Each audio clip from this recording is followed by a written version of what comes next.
సాయంకాల సమయంలో ఏర్పాటు చేయబడిన ఈ యొక్క ఉపవాస కొడుక విషయమైతేనేమి, ఈ విజ్ఞాపన కొడుక విషయమైతేనేమి, దేవుని సహాయం కొరకు మనందరం కూడా చేరి ఉన్నాము. కూడి వచ్చి మాట్లాడు.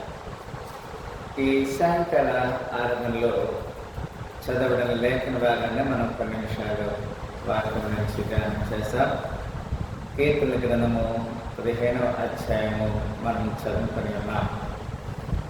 ఈ కీర్తన గ్రంథము 15వ అధ్యాయంలో మొత్తము 5 వచనాలను మనము చూడగలుగుతున్నాం.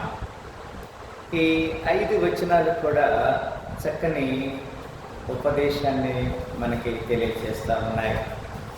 ఆ ఉపదేశం ఏమిటంటే, యెహోవా నీ గుడారంలో అతిథిగా ఉండదగిన వాడు ఎవడు? ఇది దేవుడు మనల్ని అడుగుతున్న ఒక ప్రశ్న. అవును, మనం కూడా దేవుని సన్నిధికి వస్తే మనం దేవుని సన్నిధిలో ఒక గుడారముగా ఉండటానికి, లేకపోతే హోస్ట్గా ఉండటానికి, లేదా గెస్ట్గా ఉండటానికి దేవుడు మనకి అవకాశం ఇస్తున్నాడు. There is a host and there was a guest. Host అంటే దేవుడు మనకి హోస్ట్గా ఉంటే, ఆ హోస్ట్గా ఉన్నటువంటి ఇంటిలో మనం గెస్ట్గా ఉన్నాం. దాన్నే నీ గుడారంలో అతిథిగా ఉండదగిన వాడు ఎవడు అని లేఖనంలో మనం చూడగలుగుతున్నాము. ప్రియులారా, అక్కడ ఒక మాట చెప్తాడు, నీ పరిశుద్ధ పర్వతం మీద నివసింపదగిన వాడు ఎవడు అంటాడు. ఎస్, దేవుని పరిశుద్ధ పర్వతంలో నివసించే వారు కూడా కొంతమంది ఉండాలి కదా, వారు ఎవరు అని అడుగుతున్నాడు. అక్కడ 2వ వచనంలో జవాబు మనం చూసినట్లయితే, యథార్థమైన ప్రవర్తన కలిగి దేవుని ఇంట్లోనికి రావడానికి, దేవుని ఇంట్లో మనం గెస్ట్లుగా ఉండడానికి ఒకే ఒక క్వాలిఫికేషన్, లేకపోతే దేవుడు మనకి ఇచ్చినటువంటి ఆ యొక్క గొప్పతనం ఏంటంటే, ఇక్కడ మన ప్రవర్తన యథార్థంగా ఉండాలి. నెంబర్ 1. నెంబర్ 2, అక్కడ ఏమంటాడు, యథార్థమైన ప్రవర్తన, యథార్థత ప్రవర్తన కలిగి నీతిని అనుసరించాలంటాడు. మనం ఎల్లప్పుడూ కూడా నీతిని అనుసరించాలి. ఏమి నీతి? అది దేవుని నీతిని అనుసరించాలి. నీతిని అనుసరించచ్చు హృదయపూర్వకంగా నిజం పలకాలి కదా. మొట్టమొదటిది యథార్థమైన ప్రవర్తన కలిగి ఉండాలి. 2వది నీతిని అనుసరించాలి, హృదయపూర్వకంగా నిజం పలకాలి. We should not speak lies. మనం అబద్ధం ఆడకూడదు. We should speak always truth.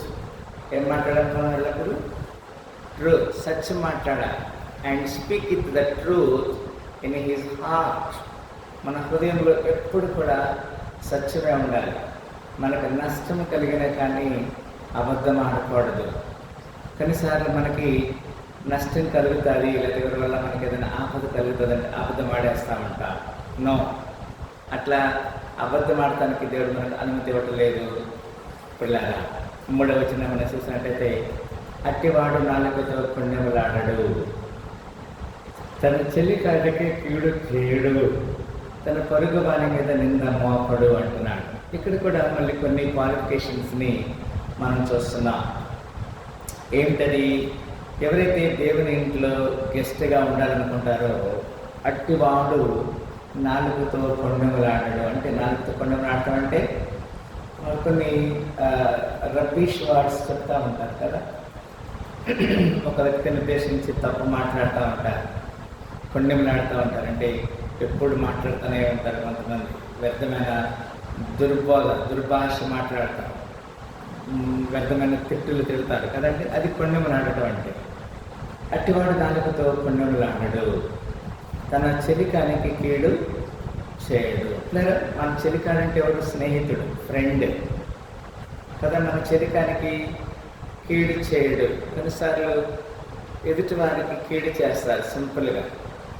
They suppose to do easily to harm. ఇతరులకి ఏం చేస్తారు? కీడు, లేదా ఈవిల్ కదా, కీడు చేస్తారు. అట్లా చేయకూడదు. నా take it up A reproach against his neighbour. తన పొరుగు వారి మీద నింద మోపుతాడు. 3 రకాల మాటలు ఇక్కడ మనం చూస్తున్నాం. అట్టివాడు నాలుగుతో కొండములాడు, తన చెలికానికి కీడు చేయడు, తన పొరుగు వారి మీద నిందమోపం. 3 kinds of things a host are not. God is a host, being we are the guests. మనము అతిథులుగా ఉండాలంటే ఈ పని చేయడనే మాటని లేఖనం నుంచి దేవుడు మనకి హెచ్చరిక చేస్తున్నాడు. పిల్లగా అంత మాత్రమే కాదు, 4వ వచనం మనం చూస్తున్నాం. అతని దృష్టికి నీచుడు, అసహ్యుడు. ఎవరైతే నీచంగా ప్రవర్తిస్తారు కొంతమంది కదా, తప్పు మాటలు మాట్లాడటము, వ్యర్థమైన సంభాషణలు చేయటము, అలాంటి వాడు నీచుడు అంటున్నాడు. నీచపు మాటలు మాట్లాడకూడదు. అతని యెహోవా యందు భయభక్తులు గల వారిని సన్మానించును అంటాడు. ఎవరైతే దేవుని యందు భయభక్తులు మంచి క్రమం ఉంటారో వారిని దేవుడు సన్మానిస్తాడు. అతడు ప్రమాణం చేయగా నష్టం కలిగినను మాట తప్పడు. చూసారు కదా, ఎన్ని విషయాల్లో మనము దేవునికి అతిథులుగా ఉంటామంటే నీచుడు, అసహ్యుడు, నీచపు మాటలు మాట్లాడే వారిని అసహించుకుంటాడు. యెహోవా యందు భయభక్తులు వారిని సన్మానిస్తాడు. అతడు ప్రమాణం చేయగా నష్టం కలిగిన మాట తప్పడు. 5వ వచనం. తన ద్రవ్యము వడ్డీకి ఇయ్యడు, నిరపరాధిని చెరుపుటకై లంచము పుచ్చుకొనడు.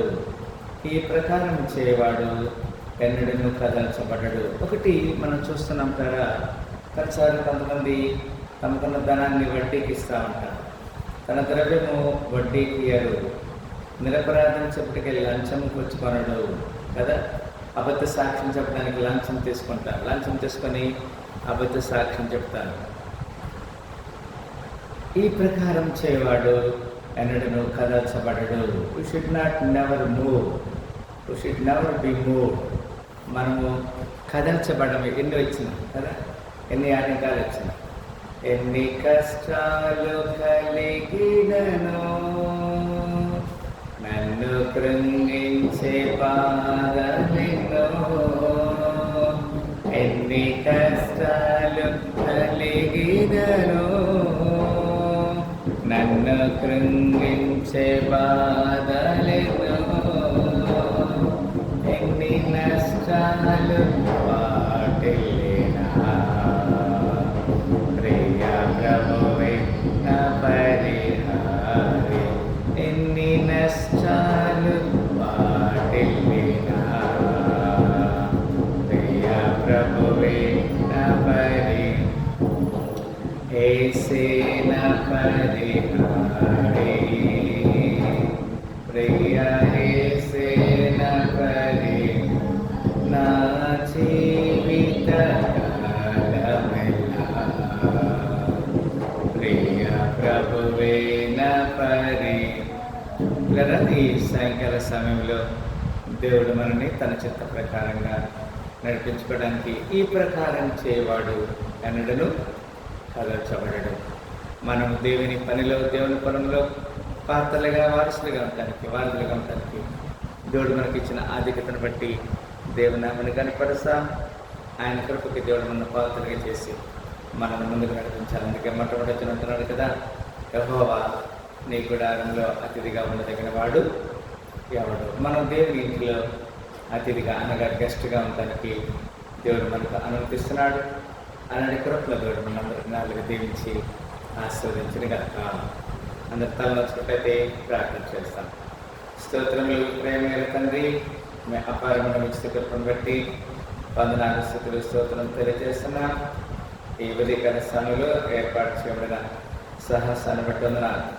మీ తరఫు స్వతం దర్శించి దీవించమని మా పక్షంగా మీరు చేసిన ప్రతి మేలుని బట్టి వందనాలు, స్తుతులు, స్తోత్రం తెలియజేస్తూ మా ప్రభుని ప్రియరక్షకుడైన యేసుక్రీస్తు వారి శ్రేష్ఠమైన నామములో మిక్కిలి వినయంతో వేడుకను స్తుతించి ఈ స్తుతి ప్రార్థన ఏర్పాటు చేస్తున్నాం. ప్రభా, మా పక్షంగా మీరు ఇంతవరకు చక్కని లేఖనం నుంచి మాట్లాడినారు. ఇతరుడిని లేఖనాన్ని మీ నామహత్మై ఆత్మీయ జీవితంలో స్థిరపడి మేము మీ సన్నిధిలో ఉద్యమం పట్టు సహాయించమని యేసుక్రీస్తు పరిశుద్ధ నామములో పిలిచిన దర్శించమని ఉపవాసానికి శస్త్రక్రియల పనులను పద్ధతులు జ్ఞాపకం చేసుకోమని ప్రార్థన చేసి అడిగి వేడుకుంటున్నాము తండ్రి. మరొకసారి ఈ సాయంకాల సమయంలో కూర్చున్న కొత్త వారిని దేవుని గారికి దీవించి ఆశీర్వదించగాక. హల్లెలూయా.